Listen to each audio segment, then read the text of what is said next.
Chapter 3, Ow. I walked home from a bus stop very slow. Walking is good for thinking, I think.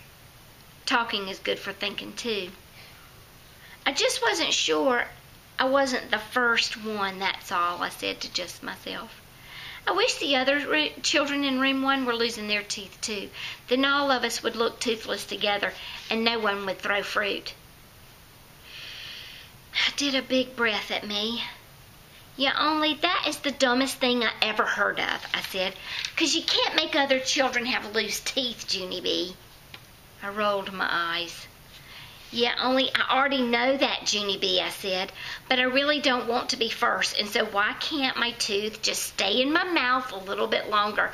That's what I'd like to know. I crossed my arms at myself. 'Cause you keep wiggling it, that's why, I said. Maybe if you didn't wiggle it, it would get tight again. Did you ever think of that, huh? Did ya? I walked and I walked some more, and then all of a sudden I did a gasp. 'Cause I did think of that, ha! I ran to my house speedy quick. My grandpa Frank Miller was babysitting my fussy brother named Ollie. Grandpa Miller, I know what to do about my tooth. I know what to do about my tooth, I hollered real happy. Grandpa Miller was bouncing Ollie on his lap. Ollie was wearing his drool bib. Also, he was slobbering and chewing on his arm. Ollie will not be popular in school, probably. Mother said he is drooly and fussy because he will be getting teeth soon.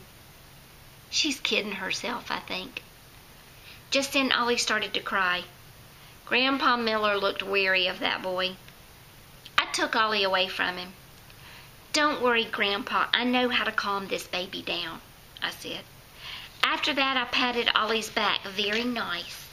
Then I hummed real soft in his ear, and then I put him in the hall closet. Grandpa quick got him out of there. He put Ollie in his playpen and he gave him his animal crackers. Animal crackers are crackers that make babies stop crying. Also, I enjoy an occasional cracker myself. After Ollie stopped fussing, Grandpa Miller came back in the kitchen, and he put me on his lap. Okay, little girl, I'm ready to listen to your news now, he said. What were you saying about your tooth? Did it get any looser at school today? I clapped my hands together. That's what I was going to tell you, Grandpa, I said, because at school I found out that I am the first person in room 1 to lose a top front tooth. And so at first I felt very proud about that news. Only then I got kind of nervous. On account of who wants to look like Toothless Uncle Lou, that's why. And so I had a long talk with myself. And hooray, hooray, I decided not to lose my tooth after all. Grandpa raised his eyebrows at me. Really? He said. You're not going to lose your tooth, huh? Do you really think you can do that, honey? Oh, yes, I said. I know I can do it, Grandpa, because all I have to do is not wiggle it anymore, and then it will get real tight in my mouth again. I'm sure of it. I'm positive. I reached in my mouth and I touched my tooth very light with my finger. Yep, I said, I can feel it. It's tighter already.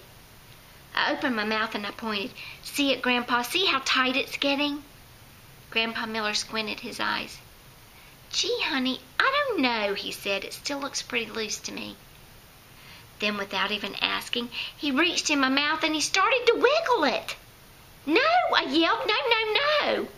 I snapped my mouth shut. Ow, said my grandpa. He quick pulled his finger out. Ow, I said right back. 'Cause I felt a pinch, that's why. I poked all around with my tongue.